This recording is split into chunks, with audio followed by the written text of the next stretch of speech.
Brothers and sisters, welcome once again to Chronicle Updates, the channel where we bring you credible reports and in-depth analysis on the pressing issues shaping our world today. Before we begin, kindly take a second to hit the like button so that YouTube can recommend this video to more viewers who need balanced information. Your support helps us continue providing fact-based content. Today, we turn our eyes to Senegal, where the Atlantic waves carried with them yet another reminder of the human desperation, risks, and dangers tied to irregular migration. In just 1 week, 2 major incidents unfolded off the coast of Dakar. First, Senegalese authorities intercepted a pirogue carrying 112 young men who had been drifting for 5 days.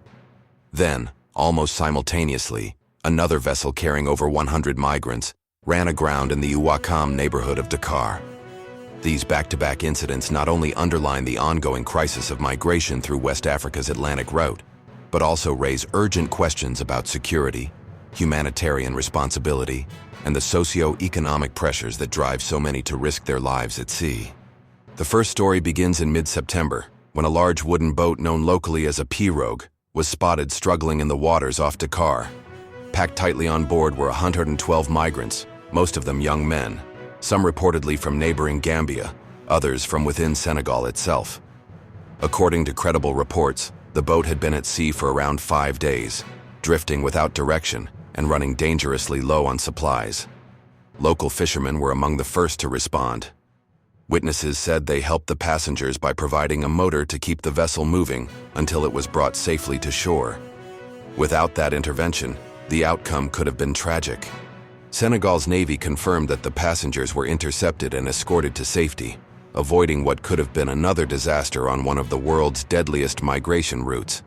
It is not the first time Senegalese authorities have intercepted such vessels, but the size of this group, over 100 young men, highlights the scale of desperation pushing people to risk everything for a chance at reaching Europe. Not long after, another dramatic scene unfolded.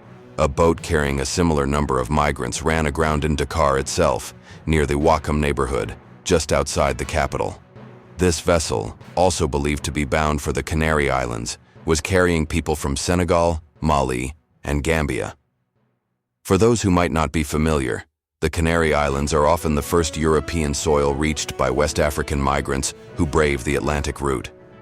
Once ashore, many attempt to continue their journey toward mainland Europe. The Ouakam grounding drew the attention of local residents as well as Senegalese security forces, who immediately moved in to secure the scene and process the migrants. Taken together, these 2 incidents shine a spotlight on a complex and persistent problem. Every year, thousands attempt the perilous Atlantic crossing in search of better opportunities. The journey is known for its high risks: overcrowded boats, lack of food and water, rough seas, and limited navigation. According to humanitarian agencies, hundreds perish along the way, their stories often untold, and their families left without answers. The recent interceptions in Dakar are a reminder of how thin the line can be between survival and tragedy. The question, then, is why? Why do so many young men continue to board these boats, fully aware of the dangers? Analysts point to a combination of factors. Senegal, like many West African countries, faces economic challenges that include high youth unemployment, rising cost of living, and limited opportunities for upward mobility. For many young people, migration is not seen as a choice but as the only option to escape poverty or support families back home. Added to this are stories, sometimes exaggerated, of successful migrants in Europe sending remittances and building better lives, which fuel hope among those left behind. But beyond economics, there is also the human side. Some of these migrants are fleeing insecurity, political instability, or even social pressures. Others are simply chasing a dream of dignity and opportunity. Whatever the motivation, the risks are undeniable. Authorities across West Africa, including Senegal, have repeatedly warned against taking these routes, but the lure of Europe continues to draw thousands every year. What makes the recent Dakar cases particularly striking is their timing and proximity. To have 2 boats with more than 100 migrants each intercepted within days of one another, and in almost the same area, suggests that networks organizing these journeys are not only active, but increasingly bold. These networks are often run by smugglers who profit enormously while exposing migrants to deadly risks.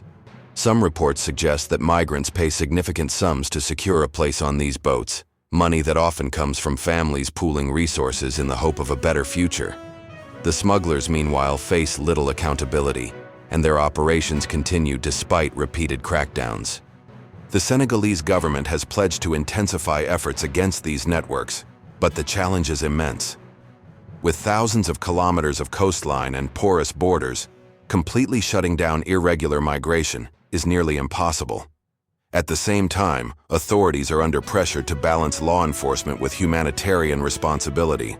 Once migrants are intercepted, they must be sheltered, fed, and processed. This places additional strain on state resources, particularly at a time when Senegal is grappling with broader economic issues. Humanitarian organizations have stepped in to provide assistance, emphasizing the need to treat migrants with dignity and compassion. The International Organization for Migration and the Red Cross, for instance, have repeatedly called for stronger collaboration between African states and European partners to address not just the symptoms, the boats at sea, but the root causes: poverty, lack of opportunity, and weak governance. Meanwhile, on the European side, the Canary Islands have seen fluctuating waves of arrivals. Each time numbers spike, political debates resurface in Spain and across the EU about how to handle irregular migration, how to distribute asylum seekers, and how to work with African governments to curb departures. The two recent incidents in Dakar are certain to feed into this larger debate, once again highlighting that migration is not only a Senegalese issue, but a global one. For the families of those who boarded these boats, the Dakar interceptions may have brought relief. Too many times, families are left with nothing but silence when their loved ones disappear at sea. This time, at least, the men were returned alive. But for many of them, the dream of Europe has not ended. Some may attempt the journey again, convinced that next time they will succeed. That cycle, hope, risk, survival, or loss, is what keeps this crisis alive. As Senegal continues to deal with these challenges, one thing is clear: migration through the Atlantic will not stop overnight. It requires a multi-layered response that tackles the socio-economic realities at home, cracks down on smuggling operations, and engages in meaningful partnerships abroad. Until then, stories like those of the 112 young men in Dakar will continue to repeat, sometimes with endings far more tragic. Brothers and sisters, this is the reality from Senegal today, a story of hope and despair carried across the Atlantic waves. If you found this report informative, please remember to like this video so that YouTube can recommend it to more viewers. Share it with others who may not be aware of the migration crisis unfolding in West Africa. And as always, stay tuned to Chronicle Updates for more fact-based reporting on the issues that matter.